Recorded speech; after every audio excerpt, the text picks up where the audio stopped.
Desejo que você, de fato, encontre luz. Luz nesse caminho, uma luz de esperança, uma luz de bons sentimentos. Que dias melhores virão.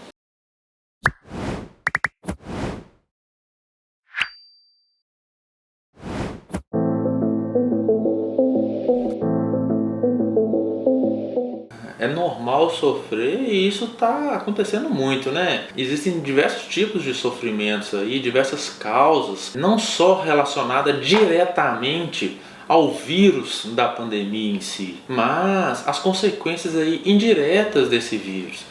Existem muitas pessoas que estão, por exemplo, isoladas. No seu caso, por exemplo, pode acontecer de você estar ali isolada e ficando ali muito tempo dentro de casa sem conseguir interagir com outras pessoas. Às vezes você não está vendo nem seu pai, nem sua mãe ou seu irmão, pessoas próximas mesmo, seus amigos mais próximos. E ficar muito tempo em casa, isolado, pode gerar e gera, na verdade, uma série aí de sentimentos e angústias, né? E não só isso, às vezes o seu sofrimento pode estar relacionado também à questão profissional. Você está inseguro, você não sabe como que vai ser daqui a pouco, né? Se vai conseguir manter ou não o seu emprego, se você está empregado. E se você não está empregado, você fica naquela expectativa de conseguir um emprego o mais breve possível, e só que você não sabe quando, né? Porque essa pandemia está totalmente obscura, não sabemos quando isso vai acabar, e isso gera muita apreensão, muita angústia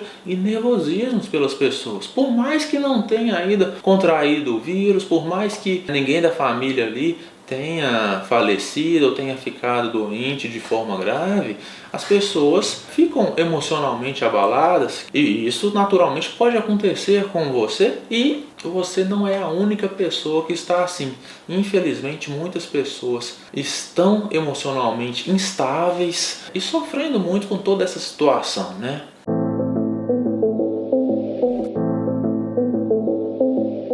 Ter medo não significa que você está com sintomas de pânico. É bem diferente de um simples medo, de uma simples ansiedade. Os sintomas do pânico são um conjunto de sintomas que acontecem ali entre 5 minutos a aproximadamente 40, 50 minutos, em que a pessoa normalmente pode apresentar vários desses sintomas que eu vou falar agora, e não precisa ser todos. Por exemplo, a pessoa começa a apresentar uma sensação de taquicardia, sabe? Coração acelerado demais, às vezes dá uma sensação de que vai morrer, uma coisa que fechando assim, começa a respirar de forma forte, ofegante, começa a tremer. Tem gente que às vezes começa a chorar, não sei se é o seu caso. Às vezes tem pessoas que começam a suar demais, a sentir tudo formigando, né? E isso, muitas pessoas que apresentam esses sintomas falam que é uma sensação horrível e não desejam isso para ninguém. Essa sensação, esse conjunto de sintomas pode acometer qualquer pessoa. Qualquer pessoa pode ter determinados sintomas. Não quer dizer que a pessoa que está com esse sintoma, não quer dizer que ela seja mais fraca, não quer dizer que ela seja uma pessoa mais fresca ou dramática, porque está apresentando isso não. Nós temos que entender que nós estamos falando aqui de uma doença, de um transtorno, em que as pessoas podem apresentar, independente delas quererem ou não. Não significa que elas estão com esses sintomas, é porque elas querem. Na verdade, as pessoas não querem ter isso, acham isso horrível. O que elas mais querem é não apresentar esses sintomas de pânico. Só que muitas ficam ali às vezes se cobrando, achando que é culpa delas, se culpando, se criticando. Aí vem as críticas não só das outras pessoas, mas principalmente delas mesmas, né? Muitas vezes você mesmo se critica, achando que você deveria melhorar sozinho. E aí acaba que não procura a ajuda de um profissional e fica muitas vezes sofrendo com esses sintomas. O medo tem diferentes intensidades, né? Os sintomas do pânico são diferentes. Pode vir o medo junto? Pode, mas não é só o medo. Tá, joia? E outra questão importante, isso depende de vários fatores. Existe a questão genética, que é muito importante, tá? Existe um fator aí hereditário que pode contribuir com isso, associado aos fatores externos, aos fatores ambientais, aos fatores estressores, que juntos com os fatores genéticos podem contribuir para um gatilho, para a piora do quadro ou não.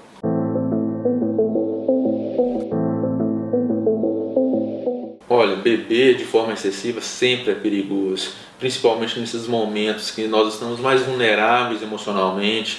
Isso pode acarretar sérios problemas não só no futuro, mas talvez até agora, nesse momento presente que estamos vivenciando.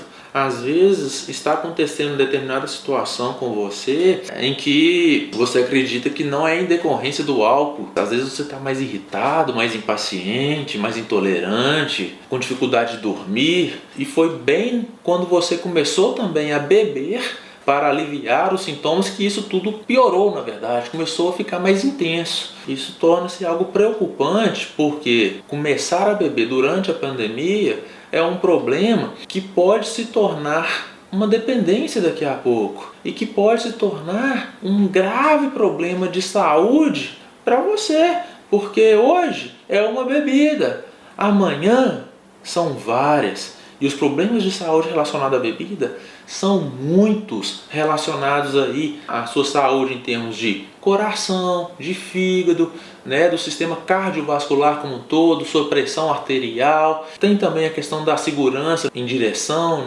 muitas pessoas aí dirigem e vão beber e acabam que provocam acidentes. Por mais que naqueles momentos ali a pessoa não esteja com abuso de álcool, bebendo de forma excessiva, ela acaba que um pouco da bebida pode diminuir a concentração e os reflexos e prejudicar ali a sua direção veicular, E além do que, tem as outras consequências aí indiretas também, que são relacionadas ao seu convívio social, ao seu convívio dentro de casa, ao seu convívio no trabalho, ao seu convívio com a sua família, que também pode ser prejudicado em virtude aí da sua instabilidade emocional, porque a bebida não é só aquele momento de só alegria, Não é só aquele momento de euforia, de ficar tudo muito bom, tudo muito perfeito. A bebida, na verdade, é pelo contrário, ela gera muitos problemas de tristeza, de desânimo, de irritabilidade, de impaciência, no decorrer do próprio uso ali mesmo. Por isso que nós vemos tantas brigas aí durante esses momentos em que as pessoas estão em festividades fazendo uso de álcool, Então a bebida pode gerar muitos problemas para você e para todos que estão ao seu redor.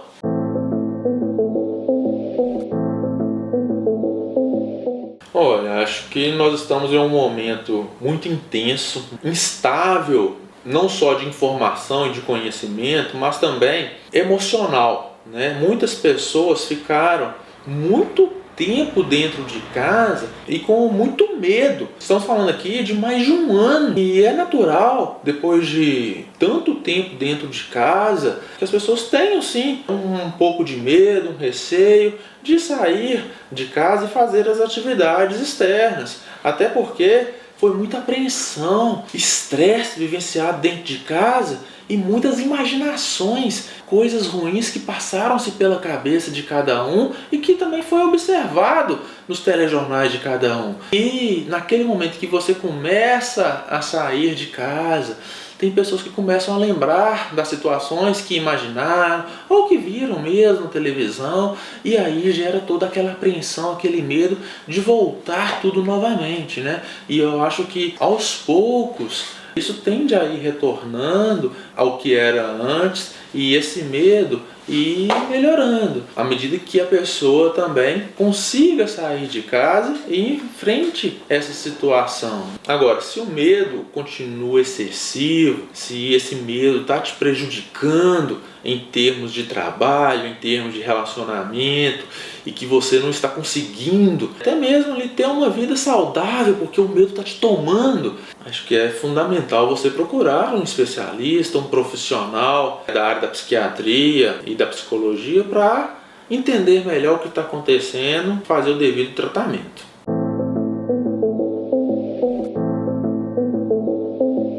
Tristeza não é a mesma coisa que depressão. Precisamos de entender que depressão é uma doença e algo completamente diferente aí de um sentimento, que é a tristeza.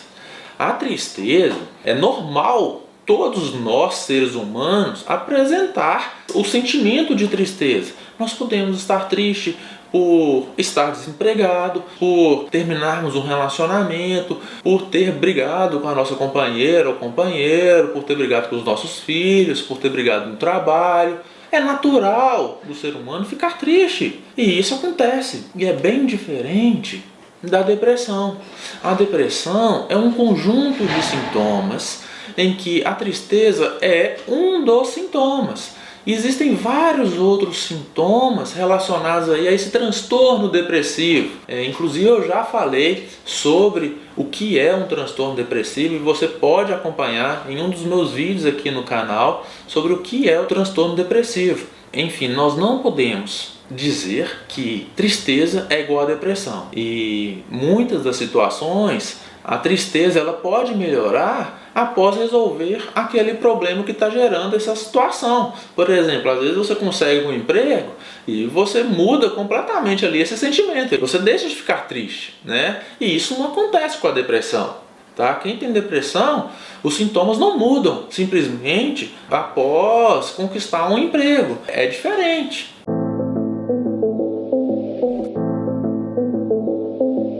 Muito delicado, né? Falar de felicidade, alegria, de tentar encontrar aqui um motivo para você ficar feliz diante de tamanha tristeza em que você possa estar vivenciando. Mas eu digo sempre da importância que é de tentarmos ver as coisas por lados diferentes. Por exemplo, acho que em casos de falecimento, assim, de uma pessoa, de um ente querido, né, de um familiar, de um amigo, acho que é fundamental você tentar enxergar essa pessoa pelas coisas boas que você aprendeu com ela, pelas coisas boas que ela pôde ensinar às outras pessoas e a você mesmo. Que bom que essa pessoa esteve aqui na Terra conosco, que esteve aqui na Terra convivendo com você e ela pode te ensinar alguma coisa nesse mundo. Eu acho que olhar por esse lado é fundamental para que você veja as coisas por um lado um pouco mais positivo e em termos de aprendizagem, porque muitas pessoas pensam muito naquele aspecto negativo da falta da pessoa e deixam de encontrar, deixam de procurar e deixam de ter a consciência do quanto que a pessoa a ajudou, ensinou durante a vida. E são esses momentos aí que devemos ser gratos, devemos ter gratidão por essa pessoa ter passado pela nossa vida e termos a oportunidade de aprender, de conviver com ela. Acho que isso ajuda muito a diminuir esses sentimentos tão ruins, né? De tristeza, de melancolia, em que muitas pessoas vivenciam nesse momento delicado. E eu deixo aqui o meu abraço fraterno, carinhoso, para todas as pessoas que tiveram entes queridos, familiares, que faleceram durante esse momento de pandemia. Desejo que você, de fato, encontre luz nesse caminho, uma luz de esperança, uma luz de bons sentimentos. Que dias melhores virão.